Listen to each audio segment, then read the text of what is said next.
Let's focus on a couple of macro indicators from the globe as well as from India. We have Geoffrey Lunt, the fixed income product specialist, HSBC Global Asset Management, who joins in from the sidelines of the HSBC Global Asset Management Summit taking place. Geoffrey, hi, thank you very much for taking the time out. Let's start, in fact, with the US markets. We've now got more statements which have come in from the Fed chief indicating that maybe there could be a slowdown in terms of expectations on further rate hikes. And one of the reasons could be because of a slowing US economy. What is your sense? Well, I think it's interesting that the market had already come to that conclusion. In fact, if you look at short-term futures expectations for the Fed funds rate, then the market has discounted actually no rises at all from this point onwards.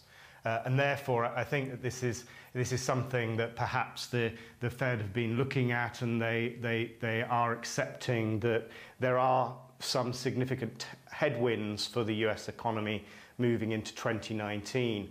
As you know, the dot plots that were published at the beginning of December still show 2 rate rises in 2019, but clearly the momentum in terms of consensus expectations is for a more dovish outlook from the FOMC.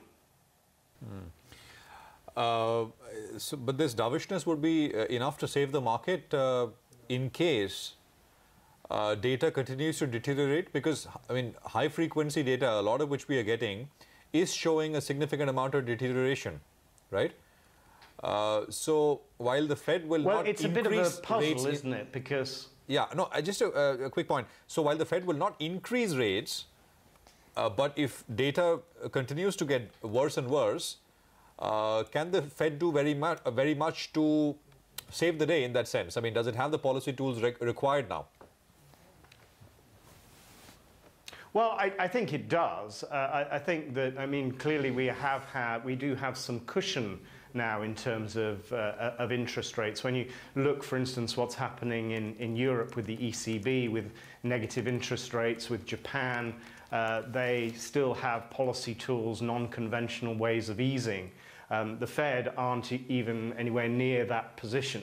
So should there be a sharp deterioration in US growth outlook, then I think that there are enough tools for the Fed to cushion that situation. But as I was mentioning, there is a bit of a puzzle, of course, in terms of the US economy, because certain parts of it still seem to be performing very well.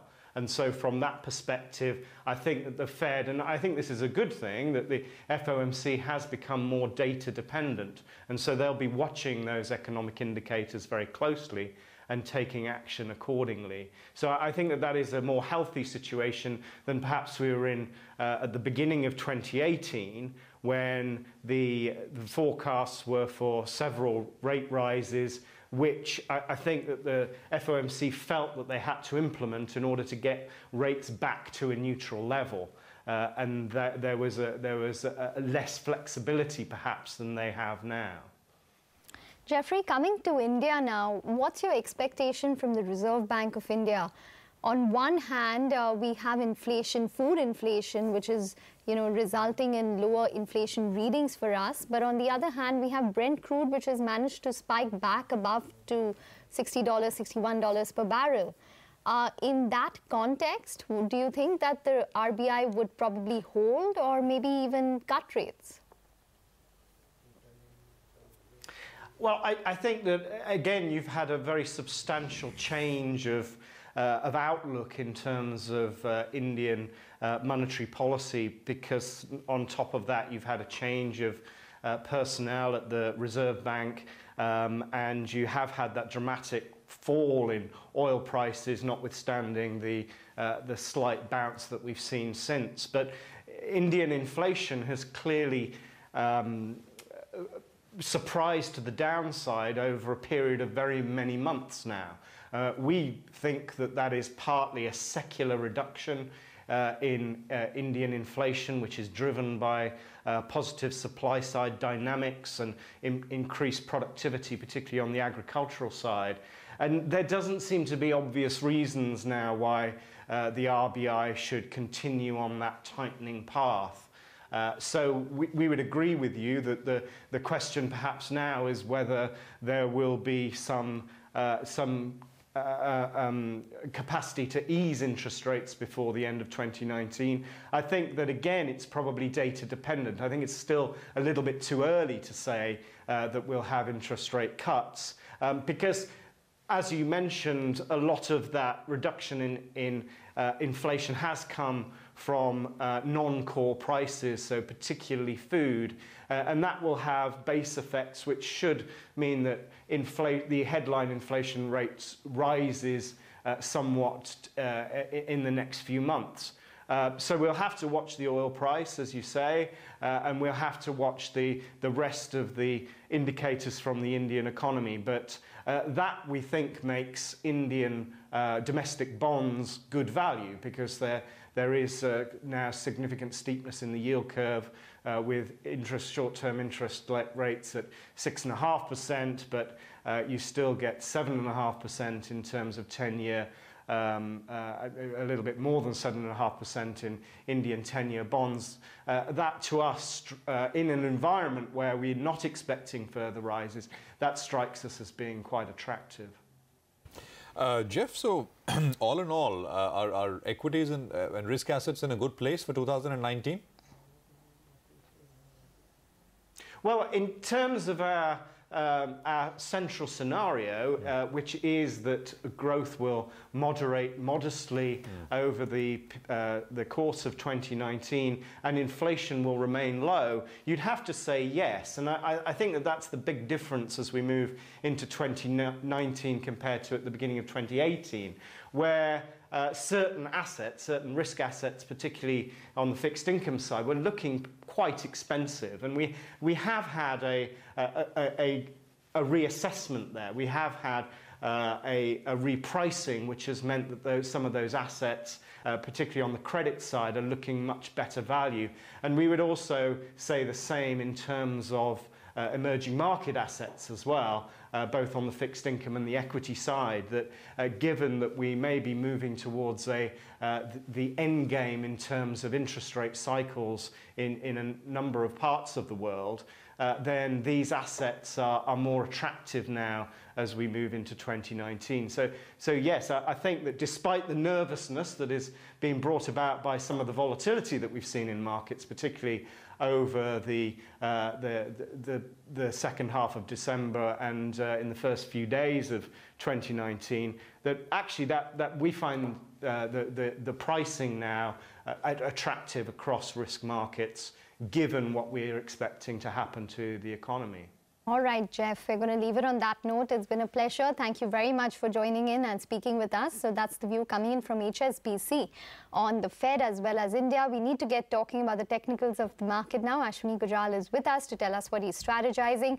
Ashwini, over to you. Nifty just about holding 10,800, mid-caps underperforming. See, in my view, the financials have topped out. And the reason they have topped out is that, crude is moving back maybe to $70 and rupee is weakening. So the entire macro trade, which was taking, the financials higher, that is kind of reversing. Now, Bank Nifty will not go back to 24,000, but it can easily go back to 26,700, 800, given that people are overexposed to banking. So this is the day to go short on banking and to remain short for next few sessions. And I don't think US market will be able to save us, because this was a factor which was independent of US markets propelling our financials higher. Having said that, MMFS, Mahindra & Mahindra Financial Service, that's a sell with a stop of 455, target of 430. L&T Finance is a sell with a stop of 144, target of 132. And Hindalco is a buy with a stop of 202, target of 214. And because IT is already broken down, so now both the legs are going to get into trouble. So Nifty will also, chances are, break down towards 10, 400, 500. Okay, that's what, 250, 300 points from here, essentially. Ashwini, these corporate banks, any thoughts? See, again, things have been so overpriced, which means that it's assumed that now all bad loans, etc., will be back. Rates will be cut tomorrow. That's not how things play out. And the main issue is crude and rupee. If that macro starts to change, then you can easily lose 800 to 1,000 points. And yes, these stocks will also correct, while they will probably move further on the upside after this correction. But I think the financials were very, very overbought, and very concentrated buying happened because the Nifty never moved up while the financials did. So it's, mean reversion is going to happen in a fairly savage manner. Okay, all right. Well, we have a Twitter query now, Ashwini, for you. We have a Twitter user who's asking 115 shares of DCB Bank, which is bought at 184, wants to know the view on the stock. From 180, you can't expect way too much. It goes to about 200, 210, again falls back because banks, etc., are correcting. Maybe getting into a better bank like Axis Bank, ICICI Bank, or even an L&T Finance and Holding, which is similar price range, that could be better. There's a second, third rung type bank. I don't think there is great life beyond 180, 200. Okay, all right, Ashwini, we're going to let you go on that note. Thanks very much for joining in.